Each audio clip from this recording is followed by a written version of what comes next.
Hello, everyone, and welcome back to the Foltz Fitness Podcast. I'm your host, Hunter Foltz, and today we're going to be discussing everything related to training for the Austin Marathon. So I'm going to discuss my prep, and we're going to dive deep into all things training, and we're even going to get into some of the workout details of some of the bigger workouts that I did in the lead up to the Austin, Texas Marathon. If you haven't yet, we did a full marathon recap podcast episode. It was actually the episode before this. So if you have not checked out our previous episode, please be sure to head over there and do that. So without further ado, let's go ahead and dive into today's episode. During this prep, I was running 6 days a week. So I was running Monday through Saturday with a complete rest day on Sundays. I've always liked to include at least one full rest day just to help my body absorb the training that I'm doing and just allow myself to take a little bit of a mental break from the stresses and stressors of a big prep. So we were running Monday through Saturday, and I was also doing 3 strength training sessions per week. I didn't necessarily care that I was doing a Monday, Wednesday, Friday, or Tuesday, Thursday, Saturday type deal. I just wanted to make sure I was hitting 3 lifts per week. So whatever days I could fit those in that worked with my schedule is when I fit those in. And the only exception to this was that I wanted to make sure I did my lower body strength training day on the same day that I did speed work, which was generally on Tuesdays or Wednesdays.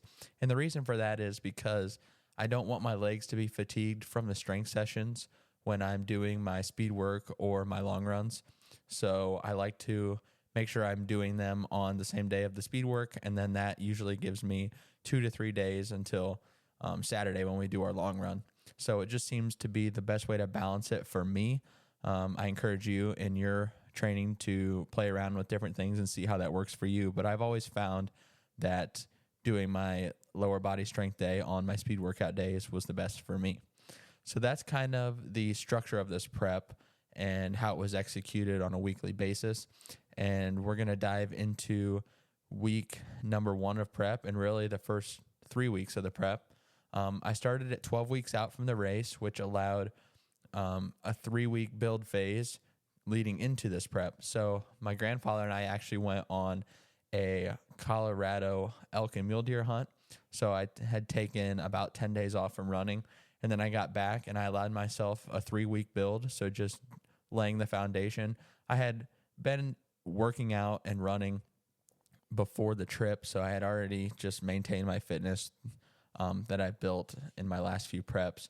But I allowed myself 3 weeks of training, just building mileage back up and before we got into the specific marathon training prep itself. So the prep started on November 25th, and this would allow for a proper build and taper with a couple deload weeks throughout. I like to include deload weeks every 3 to 4 weeks in my training, depending on how the body's feeling. This is just for me to recover and get the body ready for more building and bigger mileage further on down the prep. It helps with combating burnout, and it allows you to stay injury-free when you drop mileage every 3 to 4 weeks during a build. So that was kind of what I had set out to do. That was kind of the structure of the plan. And the prep started really solid. I was hitting mileage, splits, and workouts with relative ease. The speed workouts were still difficult, obviously, but I really didn't have to struggle to hit the paces. I was hitting the paces I wanted to. And the first 3 weeks, I averaged about 53 miles per week. So a little bit lower mileage than maybe people think. But yeah, I was feeling really good. So I hit my first deload week on week 4, and I dropped mileage down to 34 miles. So a pretty significant drop from what I averaged in those first 3 weeks. But I just wanted to, like I mentioned, make sure my body was going to recover and that we were trying to avoid injuries throughout this prep and things like that. During these deload weeks, one thing that I like to do still is I still like to include some type of speed work.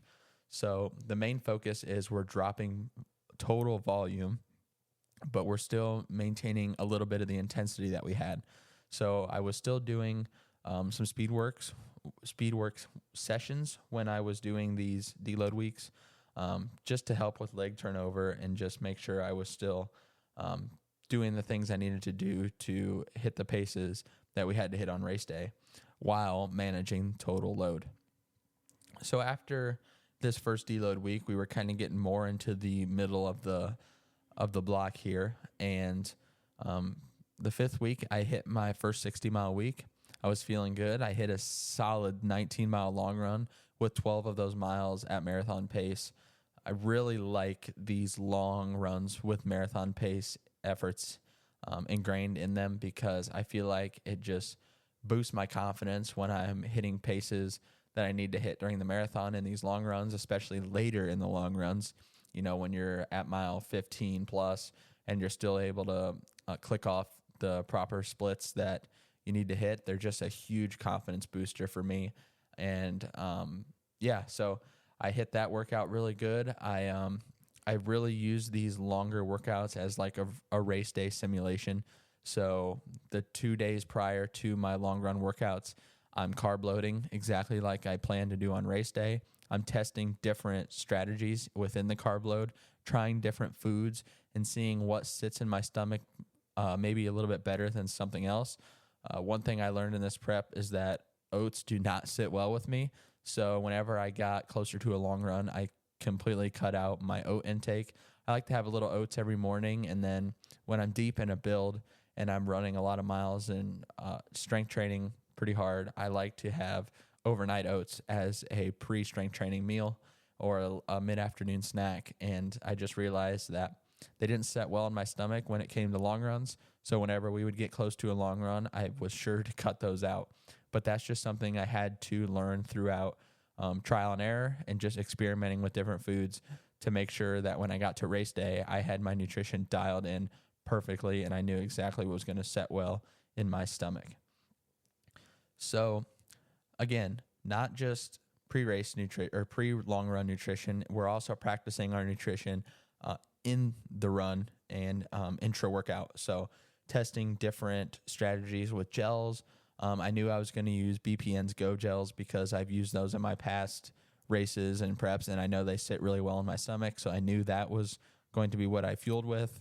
And I just kind of experimented with timing of those gels. So do I want to take one every half hour, every 40 minutes? Do I want to take one every so many miles? And I eventually found out that every half hour worked best for me. So going into these longer runs, I made sure to have enough gels on me where I could take one every half hour. And ultimately, that's what I did on race day, and it worked out well. But again, just practicing it in these long runs and using these long runs as a race day simulation is something that's helped me improve my marathon time and just better prepare myself for race day. So unfortunately, I was feeling good after week 5, and then week 6 hit and things got a little bit interesting. I came down with some sort of illness, and it took me out for a couple days. I just was not feeling like myself.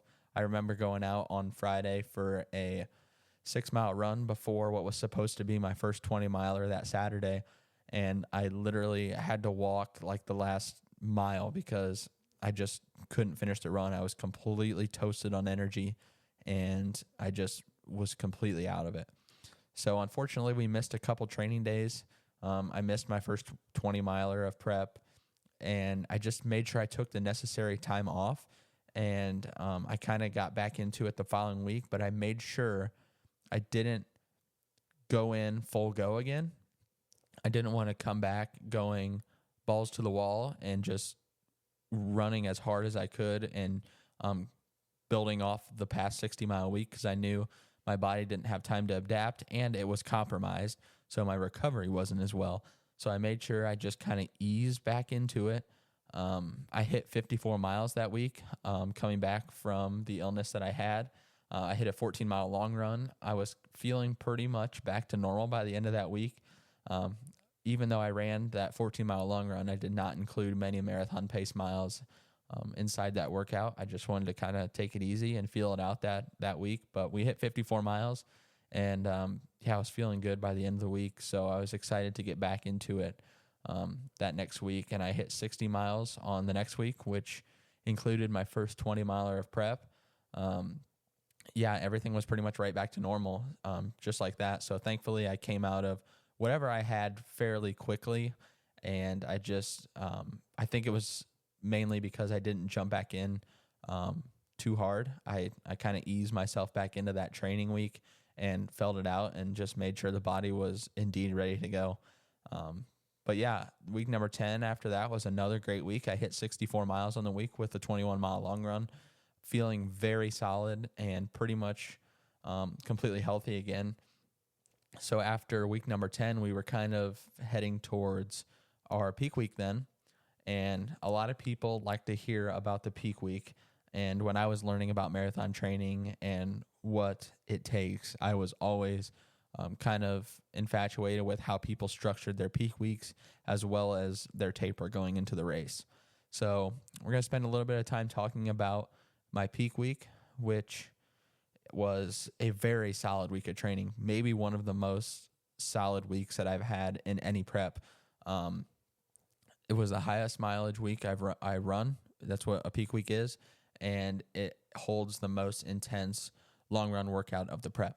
So I'll dive into the daily workouts and what those look like during that week. Again, my structure was run 6 days, lift 3. We got all that in during that week, and generally doing a speed workout earlier in the week and a long run workout at the end of the week. So 2 workouts, 4 easy runs, and that's how pretty much all my weeks were structured. So we kicked off the week by running 8 easy miles. I did this on the treadmill. We got into a stretch of weather that was very ugly in Ohio this year, and all the sidewalks were snow and ice covered for quite a long time. So we were doing some of these workouts on the treadmill. So I did 8 miles easy on the treadmill to kick off peak week. And then I got into a speed workout, which was 9 miles in total distance. And I like to do a lot of different things for my speed workouts. This one happened to be a 2-mile warm-up between 8:30 and 9:10 pace, something that's just relatively an easy pace for me. And then I dove into 5 times half a mile at 6:20 to 6:30 pace. So running half-mile repeats at a lot faster than marathon pace, pretty much a whole minute per mile pace faster than what I needed to be running for the marathon. And then I followed that up with a 0.25 mile recovery, and we repeated that 5 times. After that 5 time repeat was over, we moved into a 0.15 mile recovery followed by 100 meters at a very hard effort, and we repeated this 10 times. So I like to include some sprints during my marathon training. I think it helps with just top end speed and recruiting some different muscle fibers when you're running all out. So I always like to include some sprints in my speed work pretty much every other week. So we did these 100-meter hard efforts and 0.15 mile recoveries 10 times. And once we finished that, we went into a 1 mile cool down, again at an 8:30, 9:10 easy pace. This is just an example of what my speed workout looked like on peak week. My speed workouts vary between half-mile repeats, mile repeats. Sometimes I'll do track workouts where I'll do, say, 6 times 800 meters with some rest in between, and then some 400-meter repeats with some rest in between, and then moving into some 100-meter or 200-meter repeats. So I like to do those two different types of speed workouts. And that's what my speed workout looked like during peak week. So after that speed workout, we did a lower body leg strength training session that evening, which also included 2 miles of incline running on a treadmill. So I set the incline to 6% and ran at about a 9:10 pace, and we knocked out 2 more miles. So Wednesday, we ran a little over 9 miles at an easy pace. The legs were a little bit heavy after the big day on Tuesday, which is normal. So we hit those 9 easy miles. Thursday, we also hit just over 9 miles, easy effort. And Friday we hit 8 miles at an easy effort. So I was getting prepared on that Thursday and Friday to run my long run on Saturday, which was going to be the peak workout of the build. So our longest run with the most intense effort and output. And that workout was a 21-mile long run with 13 marathon pace miles or faster built into the workout. So that particular workout was structured as a 3-mile warm-up at an 8:30 to 9:10 pace, which is an easy effort. And then I did 2 times 4 miles at 7:20 to 7:30 pace, which is 7:25 pace is right on 3:15 marathon pace. And then I did half-mile recovery at an easy pace, 8:30 to 9:10, and then 2 miles at a 7:10 to 7:20 pace. So really shooting for that like 7:15 average, trying to run an extended distance at slightly faster than marathon pace. And then we followed that up with a 1-mile recovery, again at 8:30 to 9:10 pace. We repeated this twice, so that gave us some really good volume in there. But once we got done with that section of the workout, we actually did 1 mile hard effort. And by hard effort, I meant pretty much just running all out faster than marathon, not all out, controlled, but faster than marathon pace. And I think the mile I clocked at my all-out effort was 6:44, and that would have been mile 19 of the workout. You want to talk about a confidence boost going into the marathon when you're hitting sub 7-minute miles at mile 19 in one of these workouts. That was really exciting. Very happy to see that, and it built a ton of confidence going into this race. I actually hit a couple sub 7-minute miles at the end of this workout. So not planned, but when the body's feeling good and we want to do a little extra pushing, we do a little extra pushing. So after we finished that 1 mile hard effort, we went into a 2-mile cool down, again at an easy pace, 8:30 to 9:10. The total average pace for the workout was 7:46, and total time was 2 hours, 43 minutes, and average heart rate was 150 beats per minute. So that was what our peak workout looked like. We wrapped up that week at 66 miles, or just over 66 miles, which was really good. I was really happy with, and I was really happy with how I felt coming off of an illness. I hit 3 weeks in a row of really solid higher mileage training. But one thing that I thought was interesting in this prep compared to my last road marathon prep, which the last road marathon I ran was in April of 2024, is I actually ran less mileage in this prep than I did in my last one, and I beat my last marathon time by 16 minutes. So that's kind of mind-boggling for some people. A lot of people think that to run a faster time, you got to run more mileage, and that's not necessarily true all the time. One thing I learned in my last prep is that I was probably running too many miles, or I was just running more miles than necessary, essentially, for my goal time. So just taking what I learned from that prep and applying it to this one, and realizing that, there's a certain number of miles I believe that you should be running if you're trying to run a certain time in the marathon. And I just kind of stuck to that number that I thought was appropriate, and it turned out to just be the magic number, I suppose. But yeah, we ran less miles. My peak week in the last prep hit 70 miles. This one was 66. And just with being kind of sick and missing a couple of key workouts, the total mileage throughout the prep was lower than the last road marathon prep I had. So I thought that was kind of interesting to share. Like I said, a lot of people think that I probably had to run a lot more miles, but that's not the case at all. Just making sure you run the appropriate amount of miles and still hitting these high intensity workouts, and just making sure you're going all out and trying to put as much effort into those speed workouts as you can, which is why we run easy the majority of our preps. So yeah, I then dove into the taper after this peak week, And my taper might be a little bit different than other people's. And particularly the week of the race, I significantly drop mileage, like probably more than what people would recommend. But I will always want to make sure that I'm coming into the race 100% fresh, and I want my legs and mind to be where they need to be. I don't want any fatigue in my legs. I don't want any inflammation. I want no doubts in my head that I'm tired or anything like that. So I really take my taper seriously. But I still, saying all that, I still like to include some speed work or marathon pace work in these taper weeks. We're mainly just focusing on less total volume, and I'm focusing more on recovery methods. So I'm using my compression boots. I'm doing a little bit more stretching and mobility than I normally would. I'm making sure I am dialing in my nutrition. I'm not eating foods or seed oils or things like that that are going to make the body hold more inflammation. So making sure I'm consuming whole foods. And then the most important thing is banking extra sleep. The most crucial thing you can do for recovery is making sure you're getting quality sleep.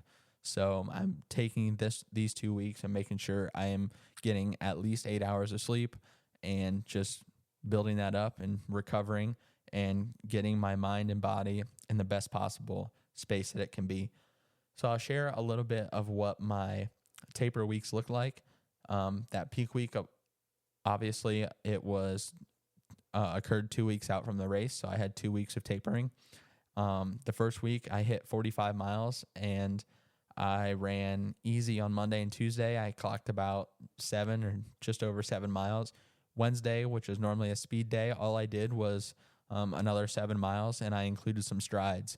So at the end of every mile, I would just pick up the pace for about 0.1 to 0.2 miles. And it was never an all-out effort. It was just a little bit of a pickup. And as I progressed in that final 0.1 to 0.2, I would kind of just increase the pace a little bit and make it like a small type progression. So after that Wednesday speed effort, we went back to an easy run on Thursday. I did 7 miles. And then my final long run, I like to do on the Friday instead of the Saturday like I normally would, just to give myself an extra day of recovery from all the stress that we built throughout this prep. Just gives me one extra day to play with, essentially, when we go into the full taper. So that workout, I will share some details of that workout. So my last long run, which included marathon pace, was a warm-up of 3 miles at my easy pace, which is 8:30 to 9:10. And then I did 3 miles at 7:20 to 7:30 pace. So just trying to get some more miles clocked at about 7:25. I did 1 mile recovery at my 8:30 to 9:10 pace. And then I did 1 mile fast, which I run to make sure I ran around a 7-minute pace for that. And I clocked a 6:58 in that mile. And then I did a 2 mile cool down again at my easy pace. And that was a 1 hour and 19-minute workout, and my average pace was 7:59. So that is what my taper speed work looked like. Again, we're not doing a lot of high-intensity training during the taper. We're just doing enough to keep the leg turnover and keep our body familiar with what marathon pace is supposed to feel like. So after the first week of the taper, we moved into race week. Now, this is where I take the taper to full extreme. I ran 4 miles on Monday. I ran 3 miles on Tuesday. And then on Wednesday, I ran 4 more miles, and I included 2 marathon pace miles. So I essentially went 1 mile easy, 1 mile marathon pace, 1 mile easy, 1 mile marathon pace, and that was the workout. So again, still including some of that marathon pace in the taper weeks. So the body is still recognizing that we have to run this pace and just keeping the leg turnover where it needs to be. So Thursday was our travel day, so I took a rest day on Thursday. And then I did the Austin, Texas official shakeout run on Friday morning that BPN and a few other brands were putting on.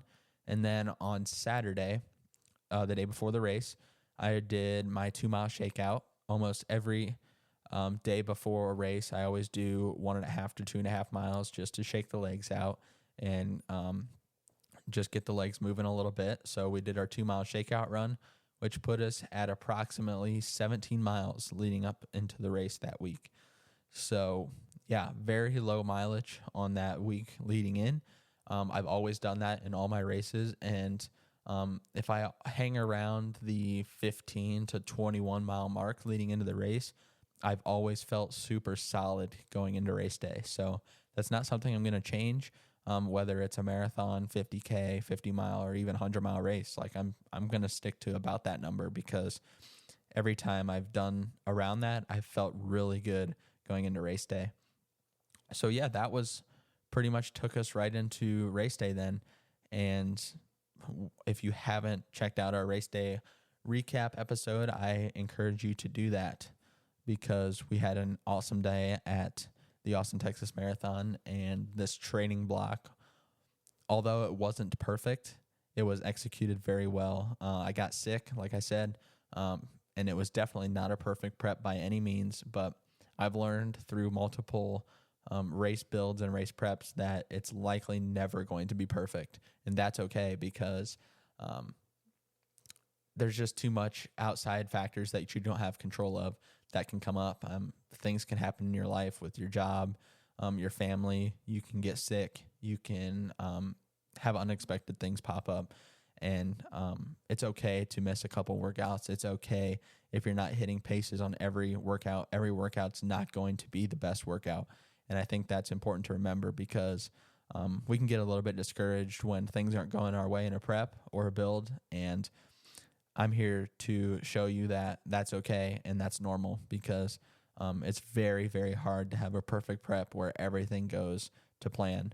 And it's kind of like a metaphor to life. You know, life's never going to be perfect. You're always going to have things pop up, but it's how we persevere and push through those adverse situations that we're going to come out stronger and better than when we started. So I don't think that getting sick was a coincidence or a fluke. I think I was meant to do that, and I think it was just another way to show my strength, allow my strength to shine through, and persevere, and much like we have to do in the marathon on race day.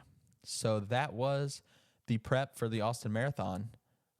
I want to thank you guys for joining me today on this episode, and I hope you pick up something you can use in your next prep to help you reach your own goals, or just run your first marathon. I hope you took something from the podcast here and that you can apply to your next race prep or whatever prep it might be.